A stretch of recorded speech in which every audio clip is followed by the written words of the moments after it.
any sort of wetness down there can set alarm bells off.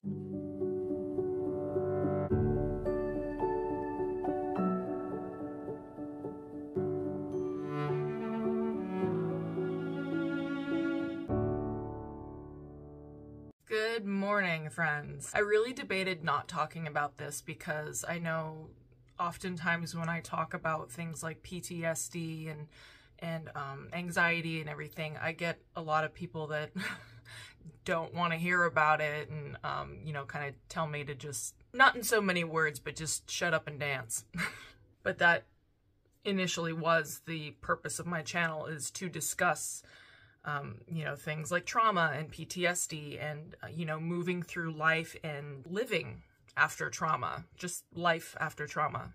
I had really just wanted to do a fun, lighthearted sewing video, like going through the different sewing projects that I want to do for my daughter-to-be, and a little project that I would like to do for my son's room. And I definitely want to get to that, but I really feel like I need to get something off of my chest because, as you know, I've been waitlisted for therapy for months. It's just, yeah, we're not getting the therapy that we need over here. So this is kind of how I get stuff out of me, is to just turn on the camera and start talking. That was disappointing, actually. My last OB visit, I had asked about, yeah, is there an update on the therapy referral? And my OB actually wasn't in the morning, so his I'm not sure what they call them, but she's like shadows him or something. She was taking care of us for that visit, and she went back and she came back and said, yeah, the referral department is going to call the specialist directly and then they'll get back to you personally. So that tells me that either I was forgotten about again, or there's really just no providers. And yeah, it sucks, especially when you really need the therapy. All of that to say, it's not for lack of trying.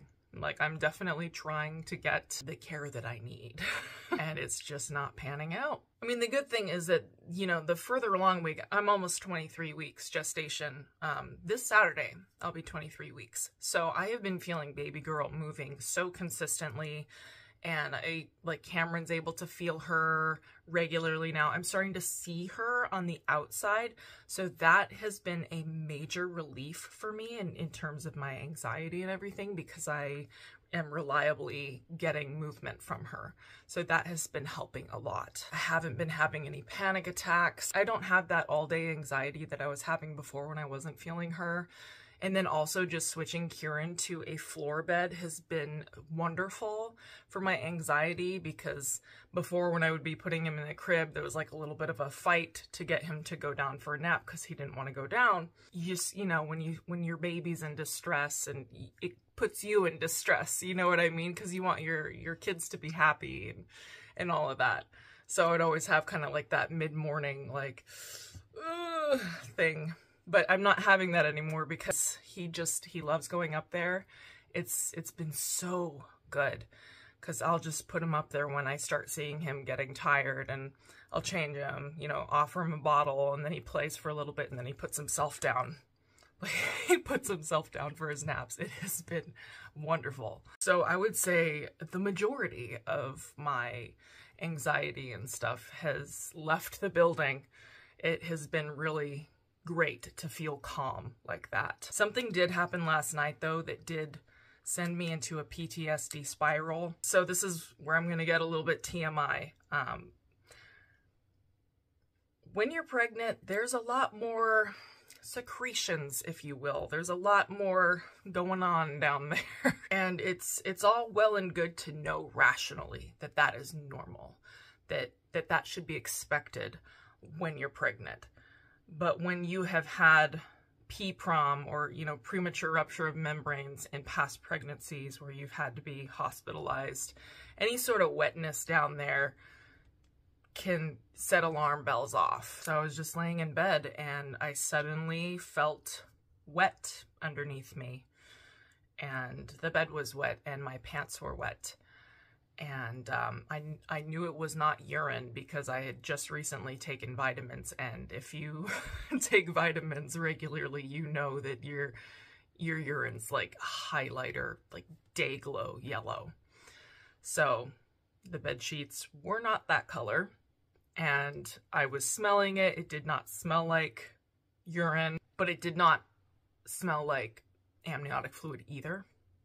So I was not really sure exactly what was happening, but it was enough to cause concern and make me think that I broke my waters. Now, when you are concerned that your waters have broken, there are some steps that you can take to see if any more will come out.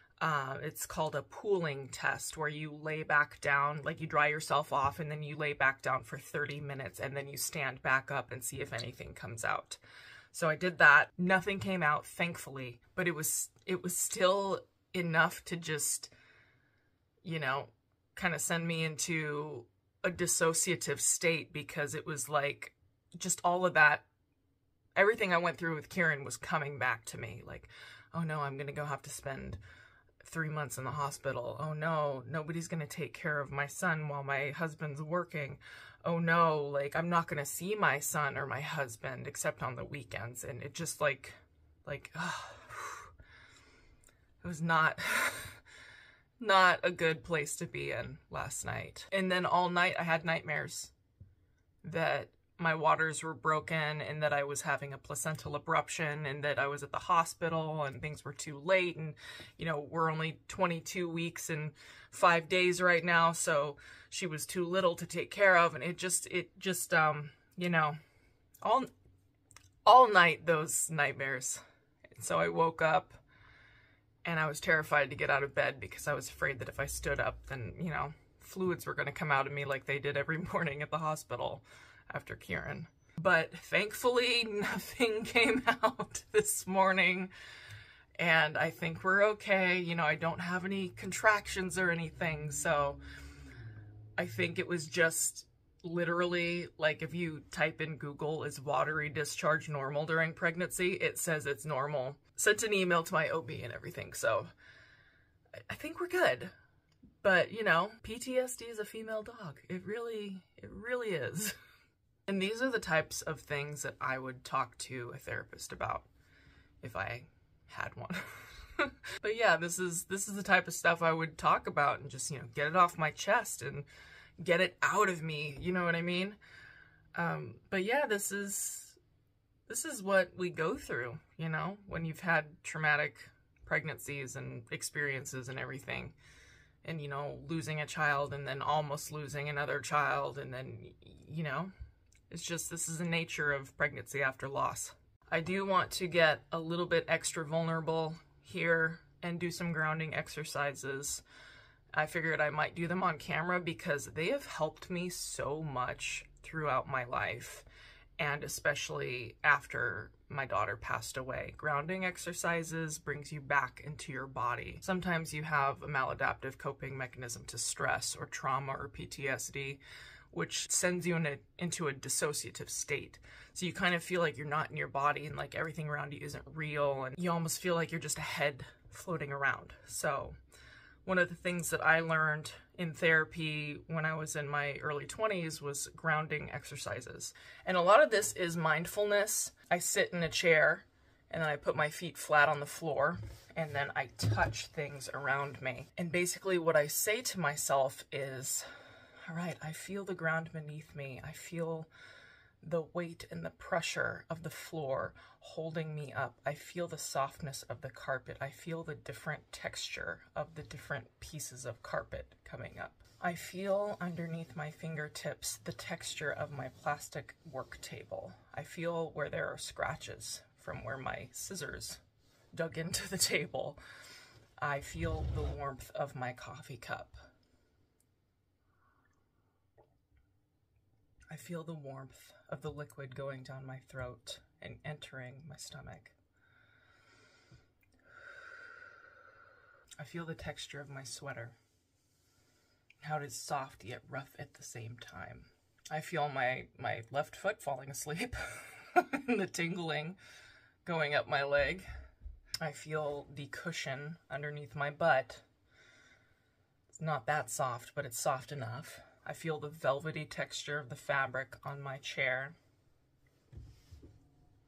And that's all it took for me to get back into my body. So a lot of people call that grounding exercises. It's also a form of mindfulness, because you're being very mindful of everything that you're touching in the moment, and you're taking yourself away from invasive thoughts and, you know, other thoughts that are trying to swirl around in your head. I think other people would also might call it a form of meditation. So meditation, mindfulness, grounding, it has been really helpful for stress and PTSD and trauma. And if you're going through something like this, especially if you're, you know, having a stressful time with pregnancy after loss, I really would urge you to try it, because it really makes a difference. I feel so much better already. But anyway, that's enough psychobabble. Let's become sociopaths, shall we?